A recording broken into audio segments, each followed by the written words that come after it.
ማንኛውም የጨነቀህ ሰው ሁሉም በሮች ቢዘጉ አንድ በር ግን ክፍት ነው ብቻ ሳይሆን ጉዳይህንም ማሟልተህ መመለስ ትችላለህ ከልብህ ከሆነ እሱ ምንድነው ወደ አላህ መጮህ وقال ربكم ادعوني استجب لكم ان الذين يستكبرون عن عبادتي سيدخلون جهنم داخرين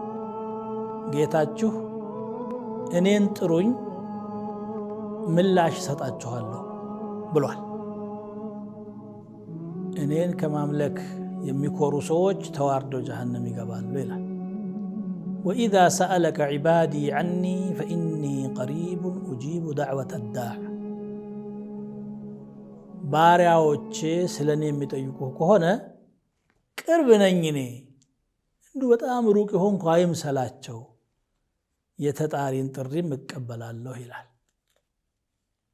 ኢማሙ ሻፊዒ ረሕመቱላሂ ዐለይህ أنا أحمل هم الدعاء ولا أحمل هم الاستجابة إني دعاء ما أدرك حساب نو بني لا يالبين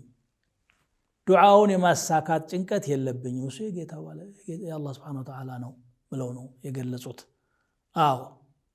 الله سبحانه وتعالى دنكور عدلم روك عدلم إنكم لا تدعون أصم ولا غائبا بلو النبي صلى الله عليه وسلم إنما تدعون سميعا بصيرا مثل منوت سمينا تملكاجه هنا جيتانو دعاء بايهون የሚያስፈልጉት አዳቦች አሉ አንደኛ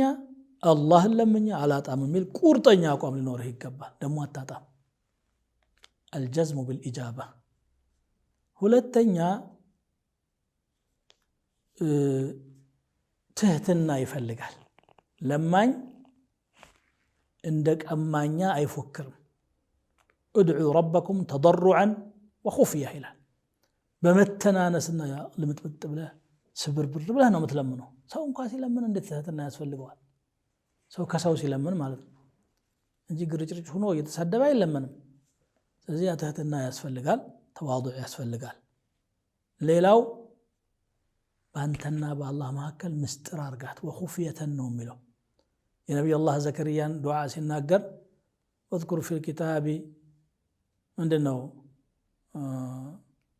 كافها يا عين صاد ذكر رحمة ربك عبده زكريا إذ نادى ربه نداء خفيا جيتاون تطارا ጥሪ በዘልማት በጩኸት ነው የሚሆነው ገሌ ተብሎ ነው ግን አላህ ጋር ያለው ጥሪ ድብቅ ነው የሚሆነው ድብቅ የሆነ ጥሪ አንተና አላህ መካከል ያለን መመሳጠር ትህትና ተማጽኖ ሌላ አካል በማያውቀው ሁኔታ ሌላው ደግሞ ተጨንቀህ ነው መለመን ያለብህ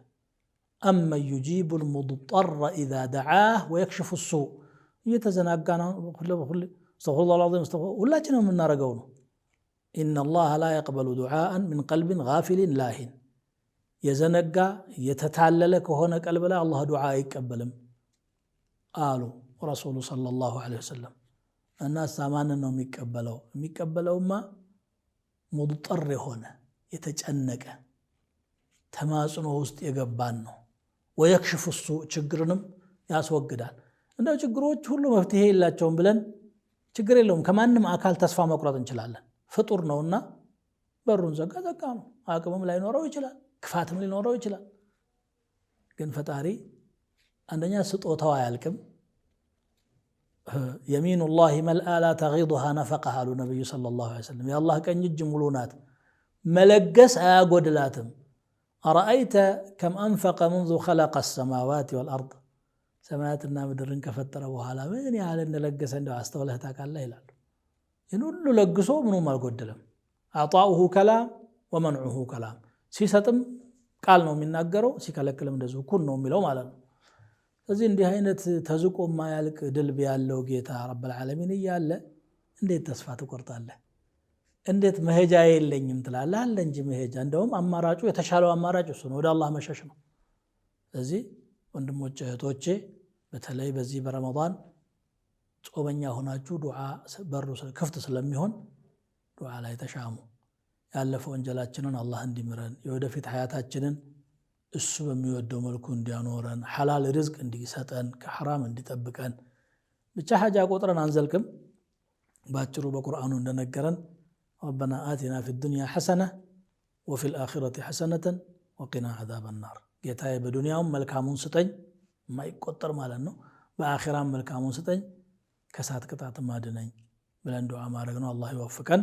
والسلام عليكم ورحمة الله تعالى وبركاته